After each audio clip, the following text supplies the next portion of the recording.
Neftçilərin Hüquqlarını Müdafiə Komitəsi Hertel Industrial Services BV şirkətinin keçmiş işçisi Natiq Əhədovu 2011-ci ildə öz hüquqlarını müdafiə edən ən yaxşı neftçi mükafatı ilə təltif edib.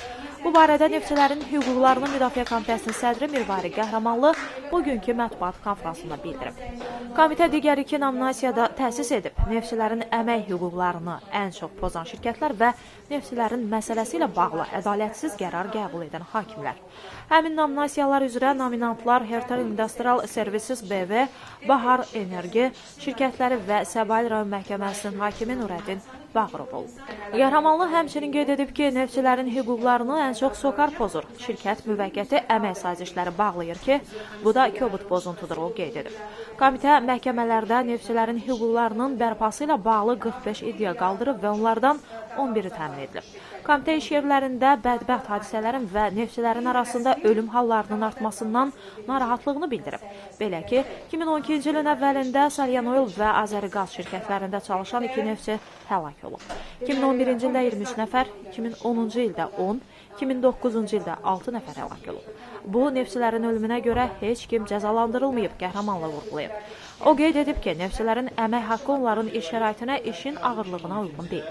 Bu ildən neftçilərin əmək haqları 10% artırılıb ki, bu da çox azdır. Hazırda dənizdə işləyən operatorun əmək haqqının baza hissəsi 225, quruda işləyəninki 330 manat təşkil edir. Bu çox aşağı göstəricidir. Əmək haqqının baza hissəsi minimum 800 manat olmalıdır, o vurğulayıb. Qəhrəmanlı səhiyyə və mədəniyyət obyektlərinin digər nazirliklərə verilməsi barədə SOCAR rəhbərliyinin qərarını alqışlayıb. Bu həmişə olduğu kimi Azərbaycan Dövlət Neft Şirkətində kütləvi insanların işdən azad olunması baş verir. Bunların da kökündə müvəqqəti əmək müqavilələrinin bağlanması dayanır. Xarici şirkətlərdə ən əsasən quruda yaradılmış, quruda və dənizdə, köhnə yataqlarda yaradılmış əməliyyat şirkətlərinin insan hüquqlarının pozulma faktoru olub. Bunda əsasən Bahar Enerji və Hertel şirkətində müşahidə olunur ki, burada kütləvilik hal daşıyıb ki, məsələn, Bahar Enerjidə bir il ərzində 700 nəfərə yaxın insan qeyri-qanuni işdən çıxarılır. Təhlükəsizlik sahəsində insanlara yaxşı əmək şəraitinin yaradılmasına əlaqədar problemlər olub. İş yerlərinin sağlam olmaması ucbatından bu 22-23 nəfər Azərbaycan neft sektorundan insan həlak olmuşdur və bir nəfər də işə gedirər.